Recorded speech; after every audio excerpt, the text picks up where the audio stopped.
স্বামী মারা গেলে নাকের ফুল পরে থাকা যাবে কিনা? হ্যাঁ, অবশ্যই থাকতে পারবেন। স্বামী মারা গেলে নাকের ফুল থাকাটা সমস্যা নয়, বরং নাকের ফুল খুলে ফেললে নাকের ফুল বা নর্মাল যে কানের দুল আছে এগুলো যদি খালি থাকে তাহলে অনেক সময় সেই ছিদ্র মধ্যে পানি পৌঁছানো কঠিন হয়। আর সাধারণ অবস্থাতে এগুলো থাকলে একটু নাড়াচাড়া দেওয়া যায়, অর্থাৎ হালকা যেগুলো না হলে ওই ছিদ্রে ফরজ গোসলের পানি ইত্যাদি পৌঁছানো সম্ভব হয় না বা অজুর পানি পৌঁছানো সম্ভব হয় না, সেটার প্রয়োজনে এগুলো থাকতে পারে। এমনিতে অলংকার পরা নিষেধ।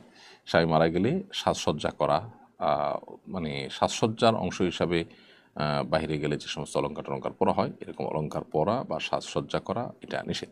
ওমরার জন্য প্রস্তুতি নিচ্ছি, তারিখ খুবই সন্নিকটে, অথচ এখনও পাসপোর্ট হাতে আসেনি। দ্রুত পাসপোর্ট আসার জন্য দালাল ধরে পাসপোর্ট করা জায়েজ আছে কিনা? যদি ব্যাপারটা এরকম হয় যে দালাল ধরা ছাড়া বা তাকে টাকা দেওয়া ছাড়া আপনার ন্যায্য অধিকারটা আপনি পাবেন না, যদি এরকম লেভেলের সমস্যা হয় তাহলে সেক্ষেত্রে সেটি জায়েজ হতে পারে। কিন্তু এটা নির্ভর করবে যে আসলে আপনার সমস্যাটা কতটা প্রকট, এটা ছাড়া আপনি চলতে পারেন কিনা, এটার জন্য আপনি অনন্য উপায় কিনা। আমরা অনেক সময় দেখা যায় যে একটু সবর করলে হতে পারে, একটু সমস্যা হয়তো হচ্ছে কিন্তু ওই সমস্যার সমাধান হতে পারে, সাময়িক সমস্যা।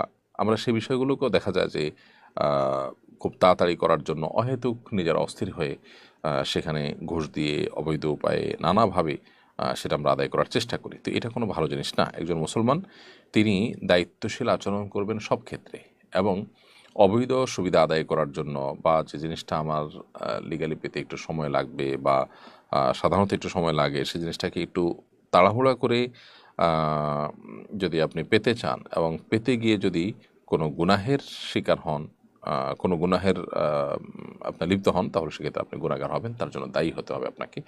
আল্লাহ সুবহানাহু ওয়া তাআলার কাছে আপনার জবাবদিহি করতে হবে। তো সেজন্য আমাদের চেষ্টা করতে হবে যে সর্বোচ্চ আমরা যেন এ জাতীয় পরিস্থিতিতে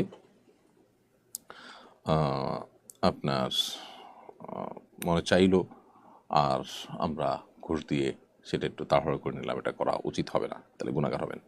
হ্যাঁ, নিরুপায় হয়ে গেছেন, টাকা ছাড়া হচ্ছে না, টাকার জন্যই হচ্ছে না, এরকম যদি হয় তাহলে নিতে পারবেন টাকা দিয়ে। আমি আমার মা বাবাকে বারবার বলি ব্যাংক লোন না নেওয়ার জন্য, কিন্তু তারা আমার কথা মানছেন না, তবে কি আমার গুনাহ হবে? ভাই আসাদুল ইসলাম জয়, আপনার বাবা মাকে ব্যাংক লোন নিতে নিষেধ করার পরও তারা যে ব্যাংক লোন নিচ্ছেন এবং আপনার কথা শুনছেন না, সেজন্য তারা গুনাহগার হবেন, এবং আপনি যেহেতু নিষেধ করেছেন অন্যায় থেকে আশা করা যায় আপনি আল্লাহ তাআলার কাছে গুনাহগার হবেন না। তবে আপনি যদি ওইটার সুফল ভোগ করেন, সেটার যে লাভ সেটা যদি আপনি ভোগ করেন, তাহলে সেক্ষেত্রে আপনার দায় আসবে। আপনার উচিত সেই লাভটাকেও অ্যাভয়েড করা, বর্জন করা, এবং আপনি নিজে চলার জন্য কোনো ব্যবস্থা না থাকলে নিজে উদ্যোগী হয়ে কোনো একটা ব্যবস্থা গ্রহণ করা, তারপরও হারামের উপর নির্ভর না করা। বাবা মাকে বুঝিয়ে যদি বিরত রাখতে না পারেন তাহলে বিভিন্ন কৌশলে বিভিন্ন পদক্ষেপ নিয়ে তাদেরকে কিভাবে বোঝানো যেতে পারে, তাদেরকে কিভাবে কনভিন্স করা যেতে পারে, তাদেরকে কিভাবে সংশোধনী আনা যেতে পারে, সে বিষয়ে আপনি নানাভাবে চেষ্টা চালাতে পারেন। এখানে অনেক মসজিদে মুয়াজ্জিন নিজে আজান না দিয়ে রেকর্ড করে ছেড়ে দেয়, শরীয়তের দৃষ্টিতে আজানের বিধান কি? ওলামায়ে আহনাফ সহ অন্যান্য ওলামায়ে কেরাম, হাম্বলি মাযহাব এবং হানাফি মাযহাবের মুফতাবি কওল, পৃথিবীর ফুকাহা কেরামের অনেকের মতে এটি আজানের জন্য যথেষ্ট হবে না। রেকর্ডের আজান দিয়ে আজান দিলে সে আজান শরিয়ার আজানের যে নির্দেশনা রয়েছে সবার উপরে, পুরা সমাজের মানুষের উপরে, সেটি আদায় হবে না। যদিও যারা রেকর্ড আজান দিচ্ছেন সে সমস্ত ওলামায়ে কেরাম অনেকেই এটিকে জায়েজ মনে করেন, বাট আমরা এটাকে জায়েজ মনে করি না। অমুসলিম প্রতিবেশীর প্রতি আমাদের আচরণ কেমন হওয়া উচিত, এরপর ইসলাম আমাদেরকে কী নির্দেশনা দেয়? অমুসলিম প্রতিবেশীর সাথে আমাদের সদাচরণ থাকা দরকার, সুন্দর আচরণ করা দরকার, তাদের সাথে প্রতিবেশী সুলভ তাদের যে অধিকার আছে সে অধিকারগুলো তাদেরকে দিতে হবে, তাদের কোনোভাবে কষ্ট দেওয়া যাবে না, ডিস্টার্ব করা যাবে না। তাদের সাথে আমাদের খাদ্য, খাবার, উপহার এগুলো আমরা শেয়ার করতে পারি, আদান প্রদান করতে পারি। তাদের সাথে আমাদের স্বাভাবিক আচার আচরণ থাকতে কোনো প্রকার বাধা ইসলাম আমাদেরকে দেয় না। আল্লাহ সুবহানাহু ওয়া তাআলা বলেছেন কোরআনে কারীমে, লা ইয়ানহাকুমুল্লাহু আনিল্লাযীনা লাম ইউকাতিলুকুম ফিদ-দীন ওয়া লাম ইউখরিজুকুম মিন দিয়ারিকুম আন তাবাররুহুম ওয়া তুকসিতু ইলাইহিম ইন্নাল্লাহা ইউহিব্বুল মুকসিতিন। যে সমস্ত অন্য ধর্মাবলম্বীরা তোমাদের উপরে কোনো ধর্মযুদ্ধ চাপিয়ে দেয়নি, কোনো প্রকার তোমাদেরকে দেশান্তর করে ছাড়েনি, তাদের প্রতি সদাচরণ করতে, ন্যায়নিষ্ঠ আচরণ করতে আল্লাহ তাআলা তোমাদেরকে নিষেধ করেন না, বরং আল্লাহ তাআলা ন্যায়নিষ্ঠ আচরণকারীদেরকে ভালোবাসেন।